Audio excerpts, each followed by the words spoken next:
একটা কথা বলে আমি বিদায় নিচ্ছি আপনাদের থেকে। আল্লাহ কখন কার তকদির পরিবর্তন করে দেয় বলা যায় না। সামান্য একটা কাজও হয়ে যেতে পারে আপনার জীবনের জন্য জান্নাত পাওয়ার মাধ্যম। পৃথিবীর অনেক বড় বড় পাপীদেরকে আল্লাহ মাফ করে দিয়েছেন, এমন রেকর্ডও এবার একটু শুনেন।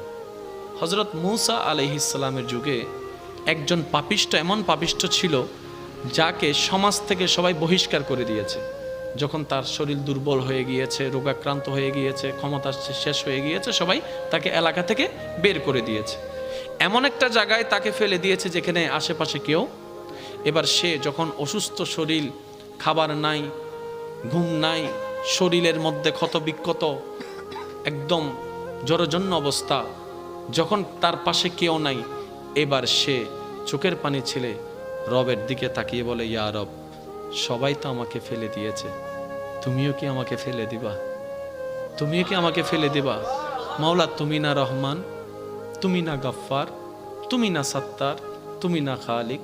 ও মাওলা, তোমার দরবারে তো রহমতের কোনো কমতি নাই।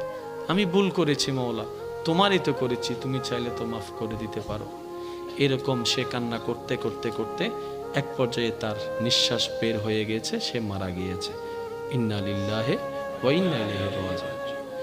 অন্যদিকে আল্লাহ তাআলা মূসা নবীকে বললেন, হে মূসা, তুমি অমুক জায়গায় যাও, ওইখানে আমার একজন বান্দা মারা গিয়েছে, তুমি তাকে সুন্দরভাবে গোসল টোসল করিয়ে আমি আল্লাহর দেওয়া বিধান মোতাবেক তাকে দাফন করে আসুন।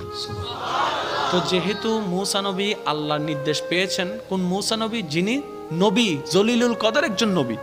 উনি ওই এলাকায় গিয়ে যখন খুঁজতে লাগলেন মানুষটাকে, সবাই বললেন, আপনি একজন নবী, এরকম গুনাহগারকে আপনি খুঁজেন কেন? তো রব পাঠালেন, যেহেতু বুঝে শুনে পাঠিয়েছেন। এখন আয়েশা দেখে যে সবাই ওটার বিপক্ষে, কাহিনী তো মিলে না, ব্যাপারটা কি? যেহেতু রবের হুকুম এসেছে, কারো কথা শোনার কোনো দরকার নেই। এবার উনি গিয়ে সমস্ত কাজকর্ম করে আল্লাহর দেওয়া বিধান মোতাবেক ওনাকে দাফন করলেন। এবার মনে মনে প্রশ্নটা রবকে করলেন, ইয়া রব, সবাই তাকে পাপী বলছে, কিন্তু তুমি আমার মতো একজন নবীকে দিয়ে তাকে গোসল দেওয়াইলা, নিশ্চয় তার তো কোনো কাজ তোমার পছন্দ হয়েছে।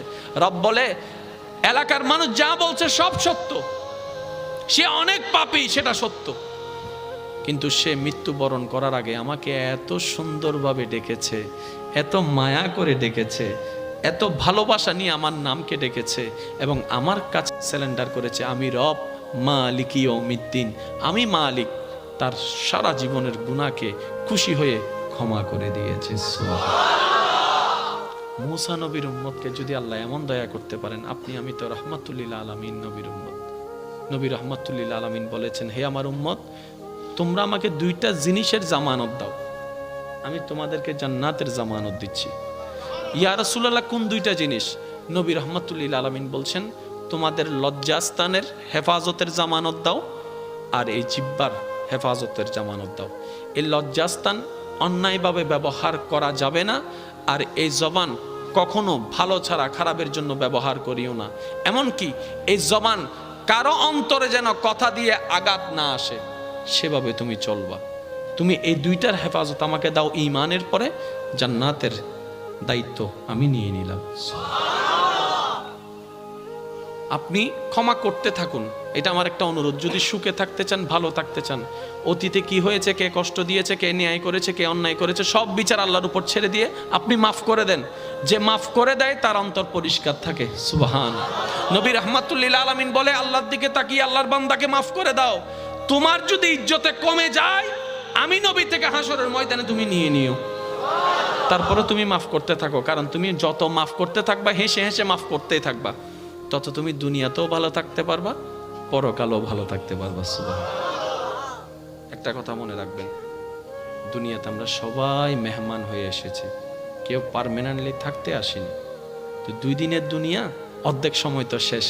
আসেন না, এই অল্প সময়টা আল্লাহ এবং রসুলের বিধানকে সামনে রেখে মানুষকে উপকার করে যতটুকু পারি মানুষের কল্যাণ করে যেন কাটাইতে পারি। আল্লাহ আমাদের সবাইকে সে তৌফিক দান করুক। যে ধর্মে মুস্কি হেসে কথা বললেও সওয়াব, আরেকটু জোরে, এক মুসলমান আরেক মুসলমানের সাক্ষাৎ হয়েছে, আসসালামু আলাইকুম। ওয়ালাইকুম আসসালাম, ভাই কেমন আছেন? তারা শুধু কৌশল বিনিময় করছে, তারা কুশল বিনিময় করছে।